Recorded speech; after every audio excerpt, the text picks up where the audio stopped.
PSC non cadre চাকরি পরীক্ষাতে ইংরেজির যে কারেকশন অফ সেন্টেন্সের পার্ট আছে ওই পার্টের যে গ্রামারের যে নিয়মগুলো সবচেয়ে বেশি রিপিট হয় ওই রিপিট অংশটুকু আমি আপনাদেরকে খুব সহজে বুঝিয়ে দেওয়ার চেষ্টা করব। তো অবশ্যই সম্পূর্ণ ভিডিওটা মনোযোগ সহকারে দেখবেন।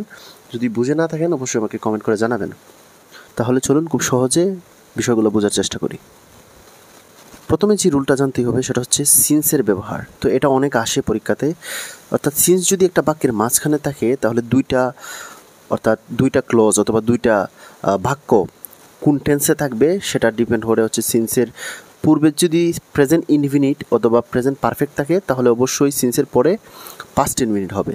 তো একটা এক্সাম্পল দেখি আমরা, দেখেন it has been year since I come to Dhaka. তো দেখেন ইট হ্যাজ বিন এটা হচ্ছে মূলত আমাদের প্রেজেন্ট পারফেক্ট। তো সিন্সের পরে অবশ্যই কী হওয়ার কথা, পাস্ট ইনফিনিট। তো এখানে কাম হচ্ছে প্রেজেন্ট, তাহলে পাস্ট কামের পাস্টটা কি, অর্থাৎ ভি টু ফর্মটা হবে কেম। তো এইভাবে সিন্সের পূর্বে যদি প্রেজেন্ট ইনফিনিট অথবা প্রেজেন্ট পারফেক্ট থাকে তাহলে সিন্সের পরে অবশ্যই পাস্ট ইনফিনিট হবে। দ্বিতীয় যে রুল সেটা হচ্ছে, দেখুন যে সিন্সের পূর্বে যদি পাস্ট টেন্স থাকে পরে অবশ্যই পাস্ট পারফেক্ট হবে। তো উদাহরণ দেখুন, it was not long since I to see her last. তো এখানে দেখুন ওয়াজ মূলত হচ্ছে আমাদের পাস্টে, তাহলে সিন্সের পরে অবশ্যই পাস্ট পারফেক্ট হওয়ার কথা। টু সি, তো এটা তো পাস্ট পারফেক্ট না। তো পাস্ট পারফেক্টের স্ট্রাকচারটা কি, সাবজেক্ট প্লাস হেড প্লাস ভার্বের ভিতরি। তো সাবজেক্টের পরে হেড দিলাম, তারপরে ভার্বের সি এর ভিতরিটা কি, সিন হার লাস্ট। তো এইভাবে মূলত আমাদের কারেকশন করতে হবে। তো এই সিন্সের যে দুইটা রুল দেখালাম, এই দুইটা রুল খুবই গুরুত্বপূর্ণ যে কোনো কারেকশনের বেলায়। এছাড়াও সিন্স এবং ফরের আরেকটা নিয়ম আছে, যেটা হচ্ছে নির্দিষ্ট সময় অথবা অনির্দিষ্ট সময়ের যদি সিন্স এবং ফরের পরে আসে তাহলে অবশ্যই এই টেন্সটা মূলত পারফেক্ট কন্টিনিউয়াস টেন্স হয়। তাহলে চলুন দেখি সিন্স এবং ফরের পরে কী কী আসতে পারে। তো দেখুন সিন্স যেসবের পূর্বে বসে, অর্থাৎ 2 AM স্যাটারডে সানডে যে কোনো একটা তারিখের নাম বোঝাবে, অর্থাৎ সময়ের নাম। এখানে দেখেন জানুয়ারি ফেব্রুয়ারি এই ধরনের হতে পারে, যে কোনো একটা সালের নাম, মর্নিং, ইয়েস্টারডে। তো এইগুলোর আগে মূলত সিন্স বসে। তো আমরা জানি সিন্স যদি কোনো নির্দিষ্ট সময় অথবা সময়ের নামের পূর্বে বসে তাহলে টেন্সটা অবশ্যই কী হয়, পারফেক্ট কন্টিনিউয়াস টেন্স হয়। তাহলে দেখুন সিন্স তো এটা সময়ের নামের আগে ঠিকই বসছে, কিন্তু এর আগে যে টেন্সটা এটা হচ্ছে এম লিভিং, অর্থাৎ প্রেজেন্ট কন্টিনিউয়াস করা। তো এটার পারফেক্ট কীভাবে করবেন, হ্যাভ অথবা হ্যাজ বিন দিবেন, ভার্বের সাথে আইএনজি দিবেন, তারপরে বাকি অংশটুকু বসিয়ে দিবেন, শেষ।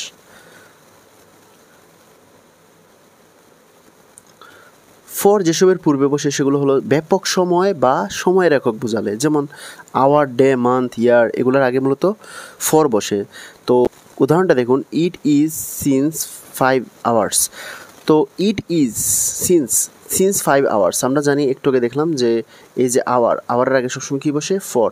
তো এখানে সিন্স দেওয়াটা ভুল হয়েছে, তাহলে কারেকশন কীভাবে করবেন।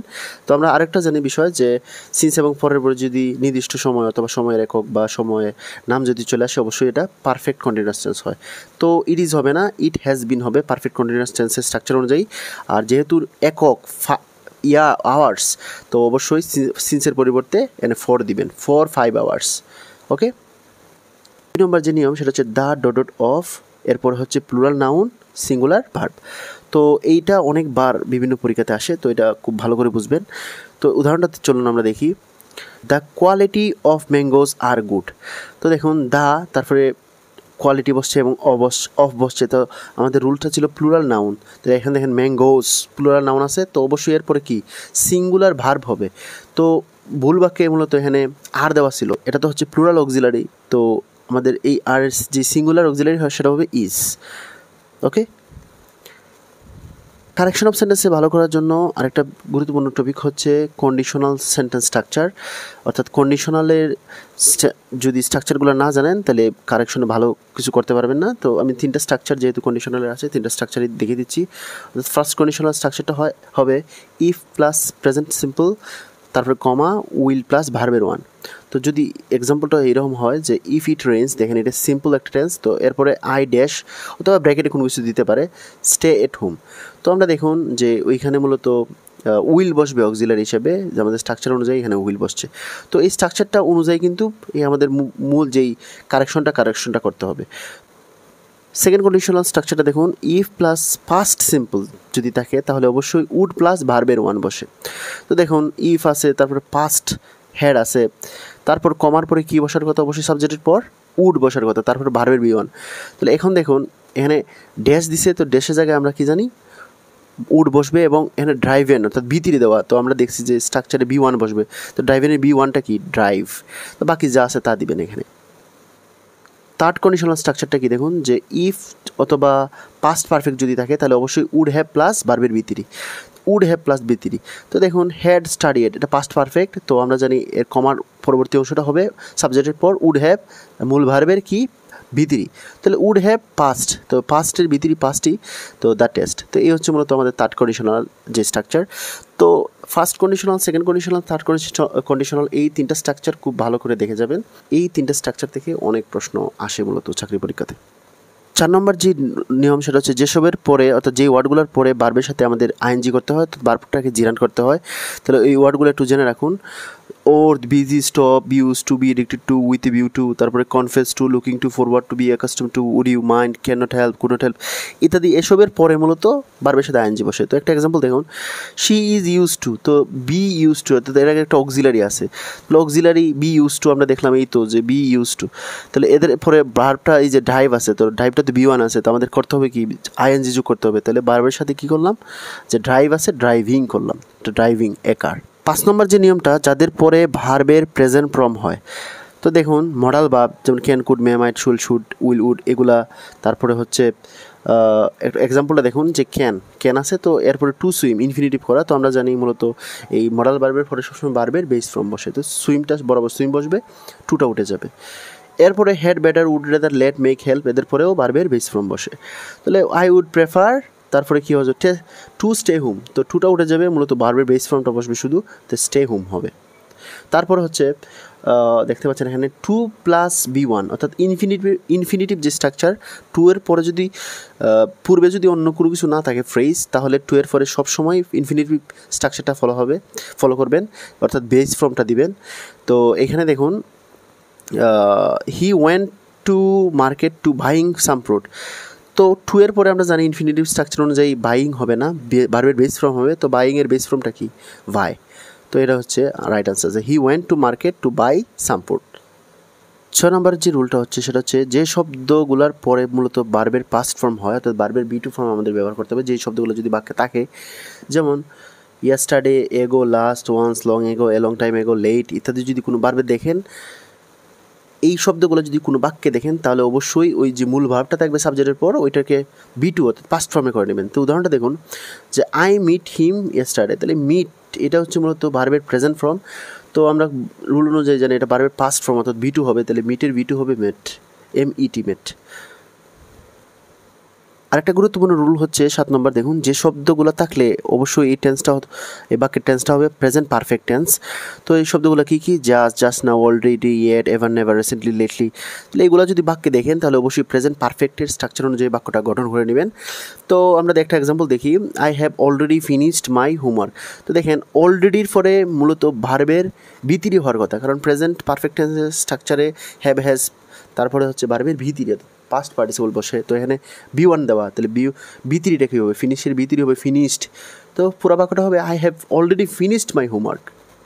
8 নম্বর যে রুল এটা হচ্ছে বিফোর এবং আফটারের ব্যবহার, তো এটা খুবই গুরুত্বপূর্ণ একটা রুল, যে বিফোর যদি বাক্যের মাঝখানে থাকে তাহলে তার পূর্বে অবশ্যই পাস্ট পারফেক্ট হয় এবং পরে পাস্ট ইনডিফিনিট।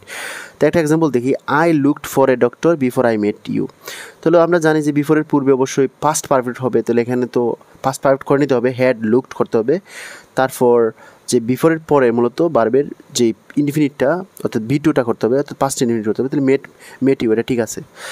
এবং পরবর্তীতে যেই রুলটা হচ্ছে আফটার, তাহলে আফটারের পূর্বে অবশ্যই পাস্ট ইনডিফিনিট হয় এবং পরে পাস্ট পারফেক্ট। তাহলে এক্সাম্পলটা চলুন দেখে নিই, he tell me his name after the rain stop, তো দেখুন আফটারের পর অবশ্যই কী বসার কথা, পাস্ট পারফেক্ট, তাহলে হ্যাড স্টপড, অর্থাৎ স্ট্রাকচার অনুযায়ী সাবজেক্টের পর হ্যাড বসছে এবং ভার্বের ভিতরে বসছে, এবং এই জায়গায় যে টেল আছে, টেলটা অবশ্যই পূর্বে অবশ্যই পাস্ট ইনডিফিনিট, টেলের B2টা হবে টোল্ড, এটাই। 9 নম্বর যে নিয়মটা সেটা হচ্ছে যাদের পর নেগেটিভ হয় না, যে টিল, আনটিল, লেস, আনলেস এগুলো যদি কোনো বাক্যে থাকে তাহলে তাদের পরে অবশ্যই কোনো নেগেটিভ হবে না। তাহলে দেখুন এক্সাম্পল একটা দেখে নিই, wait here until does not he comes, তাহলে দেখুন আনটিলের পরে এই যে ডাজ নট, পুরো কথাটা কিন্তু একসাথে এসেছে, ডাজ নট অর্থাৎ ডাজন্ট, তাহলে এটা নেগেটিভ ওয়ার্ড হবে না, মূলত ডাজন্টটা উঠিয়ে দেবেন, তাহলে বাক্য কারেক্ট হয়ে যাবে। 10 নম্বর নিয়মটা হচ্ছে যেসব ওয়ার্ড থাকলে বাক্য অক্সিলারিটা সিঙ্গুলার অথবা প্লুরাল হয়, তাহলে ওই সব কিছু ওয়ার্ডগুলো আমরা দেখে নিই, খুবই গুরুত্বপূর্ণ একটা রুল। তো যেই সব ওয়ার্ডগুলো থাকলে বাক্য যেই অক্সিলারিটা, ওই অক্সিলারিটা মূলত সিঙ্গুলার দিতে হয়, তাহলে যে এই ওয়ার্ডগুলো হচ্ছে everyone, some, everybody, someone, somebody, anyone, anybody, no one, nobody, each, either, neither, or. এগুলো যদি থাকে কোনো বাক্যে তাহলে অবশ্যই এর অক্সিলারি সিঙ্গুলারে হতে হবে। তাহলে একটা এক্সাম্পল দেখুন যে এভরিওয়ান আর হ্যাপি, তাহলে আমরা জানি এগুলো থাকলে বাক্যে অবশ্যই অক্সিলারি কি হয়, সিঙ্গুলার। তাহলে আর তো হচ্ছে প্লুরাল, তাহলে সিঙ্গুলারটা কি, ইজ। তো এর পরবর্তীতে যে রুলটা সেটা দেখুন যে আর যেই সব ওয়ার্ড বাক্যে থাকলে অবশ্যই অক্সিলারি প্লুরাল হয়, সেগুলো কি কি দেখুন এখানে, few, both, several, many, other, this, those, and ইত্যাদি। তো বোথ গার্লস ইজ ইন্টেলিজেন্ট, তো এখানে বোথ আছে না, তো বোথ থাকলে কি দেখলাম আমরা, এর অক্সিলারি অবশ্যই কি হয়, প্লুরালে হয়। তাহলে ইজ দেওয়া আছে এখানে, তো আমাদের করতে হবে এটাতে প্লুরাল অর্থাৎ আর ইন্টেলিজেন্ট।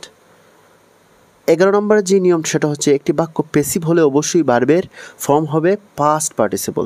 খুবই গুরুত্বপূর্ণ একটা বিষয়। কোনো একটা বাক্য যদি আপনি বুঝতে পারেন যে বাক্যটা প্যাসিভ, অর্থাৎ প্যাসিভটা বোঝার উপায় হচ্ছে অক্সিলারির পরেই মূলত মূল ভার্ব এসে যাবে, এবং ওই বাক্যে হয়তো বা বাই থাকতে পারে, কোনো বাই দিয়ে কোনো পার্সন থাকতে পারে। তো এরকম যদি দেখেন মূলত অক্সিলারির পরে কোনো ভার্বের ব্র্যাকেট দেওয়া, তাহলে বুঝবেন এটা অনেকটা প্যাসিভ হয়ে গেছে বাক্যটা। অথবা ভার্বটা যদি সাবজেক্টের কাজ না করে তাহলে এটা প্যাসিভ। শর্টকাটে বোঝার কথা বললাম আমি। তো দেখুন প্যাসিভ বাক্যে অলওয়েজ মূল ভার্বটা সবসময় কী হয়, ভিতরিতে অর্থাৎ পাস্ট পার্টিসিপলে হয়। তাহলে এখানে স্পিক দেওয়া আছে, তাহলে এর পাস্ট পার্টিসিপল ফর্ম অর্থাৎ ভিতরিটা কী হবে, স্পোকেন। তাহলে এই হচ্ছে মূলত আমাদের যেই কারেকশন অফ সেন্টেন্সের কিছু গুরুত্বপূর্ণ রিপিটেড কোয়েশ্চন যেগুলো আসে বিভিন্ন পরীক্ষাতে, এগুলো নিয়ে আমি আপনাদের মাঝে আলোচনা করেছি। তো আশা করি যতটুকু সম্ভব আপনাদের সহজে বুঝিয়ে দেওয়ার চেষ্টা করেছি আমি।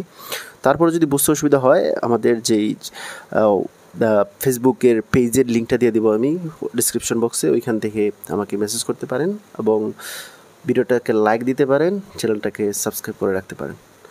সবাই ভালো থাকবেন, আল্লাহ হাফিজ।